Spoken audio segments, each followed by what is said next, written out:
Hey, Internets. It's Paul. It's Matt. The Dork Lords. We are here talking about Star Trek Discovery shortcuts. Short Treks. Sorry, I just made up a new one. Yes. It's not Shortcuts. The movie was a very Trek-based. Yes. There's no cold cuts. Okay. It's short Treks. This one is called The Brightest Star, and it involves our good friend Saru. Yes. I'll say real fast. We go way back. So we've seen 3 of these now. Yeah, we have. Runaway, Calypso, Brightest Star. Sure. There's one more on the way. There's one more. So far, of the 3, I would say the best written is the Michael Chabon one, Calypso. Unfortunately, it's also the one that has no actual connection to the show. Yeah. This one it's not horrible. It's not like, oh, this is bad. I got a few issues with it. It is interesting. At least we get some backstory to Saru. Yes. Essentially, we see this is before Saru joins Starfleet. Yes. He is living on Kaminar as just a Kelpien. In fact, the very first shot that we see is of he and his fellow Kelpiens pulling up kelp, it looks like. Like, all right, Kelpiens. But they've got a very one-sided relationship with an alien race, the Ba'ul. The Bowels. Basically, they get taken up by the Bowels. All right, so they're not just pre-warp, they're like pre-electricity. They've got candles, whatever. They don't seem to have a whole lot going for them. And this Ba'ul show up on a regular basis. They've got a marker that starts glowing when it tells the Kelpiens, "All right, it's time. Give us." I didn't make a head count, but give us a dozen of your folks. And then they get I think they're getting beamed up to a ship, but they disappear essentially. So they're either getting beamed up to be slaves or beamed up for... I think it's slaves, isn't it? I mean, that's what we've seen, Yeah. Or dinner time. Yeah, right. Well, if they're in the mirror universe, it certainly would be, as we saw last season, dinner time. But as far as the Kelpiens know, they're dying. Like, we sacrifice these folks, and they bravely sacrifice for the great balance, is what they call it. Yeah. So the balance. I mean, what is the balance? What are you getting out of this? Other than the Ba'ul not killing you all at once, they're just taking you over time. Anyway, it's the balance, and that's what we got to know. Saru's father seems to be like the high priest of this particular region of Kelpiens. And so it's kind of that trope that Star Trek is good at, which is the religion versus science. Sure. In some ways, right? Like this is the high priest is like, religion says we have to sacrifice all the time to these Ba'ul. And then Saru's like, do we have to? Really? Maybe? Couldn't we look elsewhere? I don't think you mean, or do you actually mean that they're good at? Well, I mean, I'm not saying good at it. They do that. Something they do like that a lot. to do. Yes. Sorry. All right. Maybe let me put it that way. I'm not necessarily that they're bad, but no. just the sometimes phrasing. They're better than others. Okay. Good point. So yes, I mean, they like to explore that. There we go. That's the thing I was trying to say. Yeah. So yes, Saru. There's a piece of tech that the Ba'ul drops off their ship when they're the Ba'uls drop off their ship when they're teleporting. The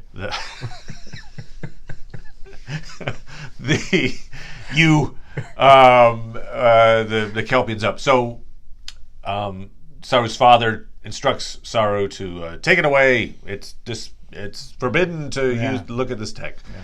Saru's like, look at the tech. And I'll get this. Dude is a genius. That society is living on... literally, they have candlelight. They don't... I'll say this. I guess the father does say, when they come in their ships. So they somehow understand what a spaceship is, I guess. But they don't know. He figures out this thing is not only how it works, it's electrical, but it also sends signals, and then he sends a signal, and he waits for a reply. It's like, and I'm like, whoa! So Saru he's data, practically. I guess. So he figures out how to send a message using Ba'ul technology. Yes. and it is the Starfleet, the Federation, that comes back with a reply. Today, they say, like, we're coming for you. And the ship that shows up is a shuttle from the Shenzhou. It says SHN on it, and it makes sense because Giorgio's there. Sure, there she is. So Giorgio shows up. It's like, you are the first person from this pre-warp society to communicate with us. Looks like you stole some tech to do it. That makes you awesome. So who knows? Actually, I'm now beginning to think, like, why would a piece of tech that he finds be able to communicate with Starfleet? Is it something that Starfleet put there to see who could pick it up? Is it a test? I wonder if that's what happened. Anybody else blows themselves up, like, boom, you know? Or if I connect the red wire, oh God! It's like, I found this marvelous object. I will now hammer nails with it. They are essentially like, you're saying, like, Starfleet is kind of like Mr. Glass from Unbreakable. It's like, we'll just keep crashing trains until we find the one guy that could show up and help us. Yay! Well, we killed a few people, but hey, we found Saru. Maybe. So she shows up in person. Shuttle comes down, the prearranged spot, I assume. Has a conversation with Saru. Look, you're great. You're awesome. We're going to take you into Starfleet, but you can never come back. And he looks around for a second. He's like, there's no place for me here. We're out of here. And he takes off, and he basically says, like, I've been looking at the stars ever since. One scene that was interesting, so we see his sister and his dad. Dad's the priest, who's kind of like, I'm a grumpy old priest. The sister... There's an interesting conversation where it's the day that he's going to be taken away. He hasn't told anybody, obviously, but they go out walking, and it's getting late, and he's like, all right, if you want to go back, sister, you can. It's kind of dangerous out here. Her like ganglia or coming. She's like, oh, I do feel fear or something. I get a sense that she realizes he's leaving at that point. Right. She gives him her dagger. Yeah. And she's like, hey, this is for cutting ground flower or day flowers. You know, there's beauty down below as well, or something like that. That's what she says. Yes. You know, like kind of a, remember your people when you leave us. I don't know. Because she also, at the end, sees the ship take off. Yes. And so, anyway, so there's just, we see the bond there. But yeah, okay, so that's generally... Yep, that's the plot. That's the plot. That's what happens. I had a couple of things I wanted to say about it real fast. One, seems weird that the Federation would see this and allow it to happen. Like, the Baul is taking advantage of this very primitive race, right, to like either enslave or eat them. And it's an intelligent race. It's not like, oh, we're fishing for... I mean, that's like, these are people with a society, and you think that maybe there's something we don't know.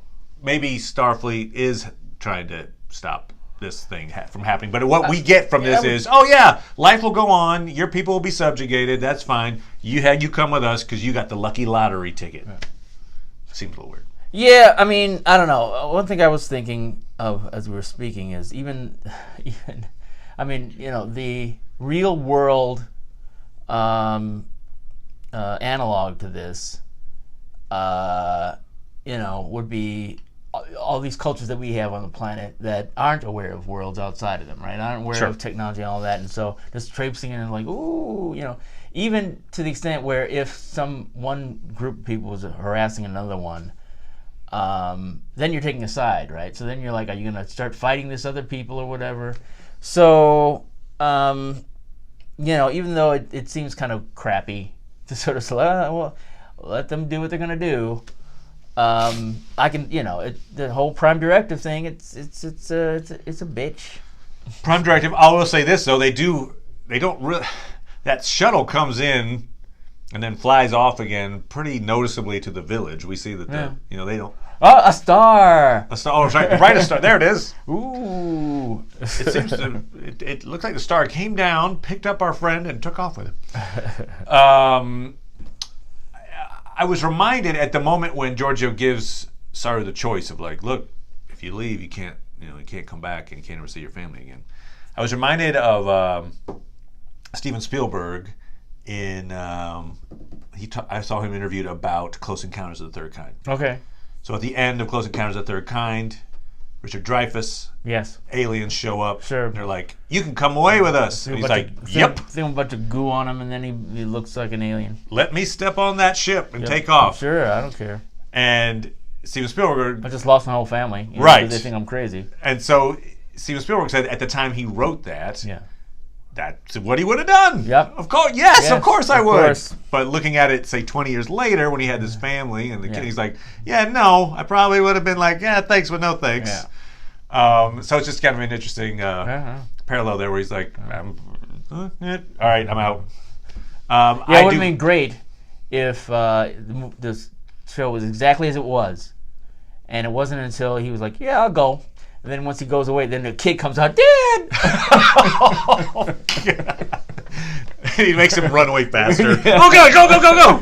Step on it. I'll be back, Bobby. Yeah.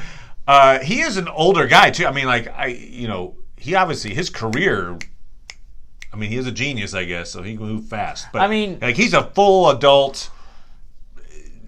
It seemed like he's roughly the same age he is when we see him, later. Yeah, well, I think more importantly, because we don't know how his race ages, that Georgiou looks like. She's a human. Yeah, so exactly. She looks like she's not much older than when we saw her. Or not much younger, I should say, yeah. Yeah, she's going back in time. So, yeah. So anyway, we can surmise that his career in Starfleet was actually pretty brief before he was getting... yeah, I guess. I mean, we've compared. Compared. It's not that much time. Yeah. Probably not. It's like the whole commission for a starship is around 7 years, right? So it's, We do see, I think... I don't think it's longer than 7 years is what I'm trying to say.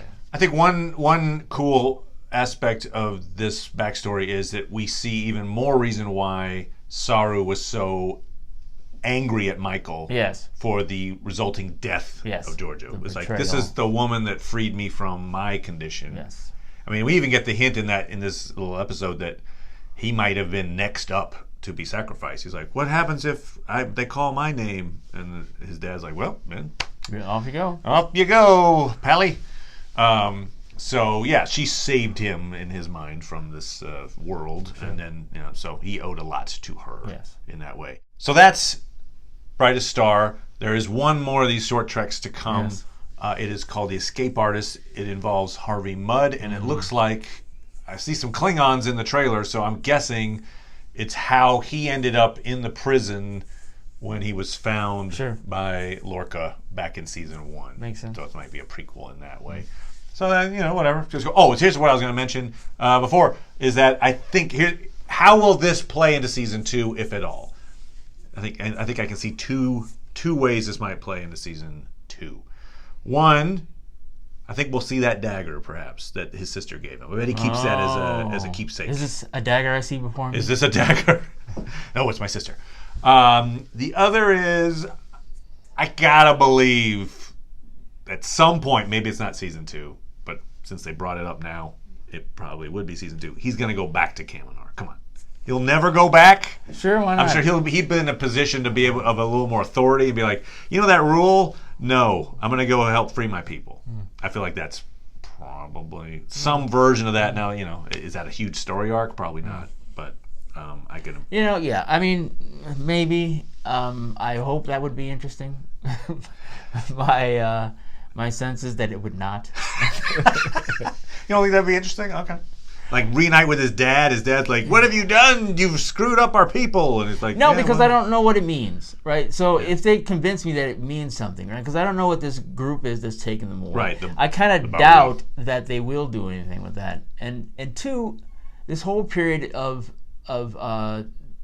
Enterprise history, Star Trek history, or whatever. I'm not convinced that it's going anywhere. So it's like if he goes back to that planet. I hope they can make it interesting. Okay. I just have yet to, be convinced. You feel like this is more of a hey, we've got an actor with some free time. Let's build a little story around it. Well, it's good to know. I guess that he came up this way. I like him fighting the fear ganglia as the spaceship comes down. Yeah. That was kind of interesting. I was like, go yeah, away. and I'm curious what more happens because with him because it'd be nice if one of their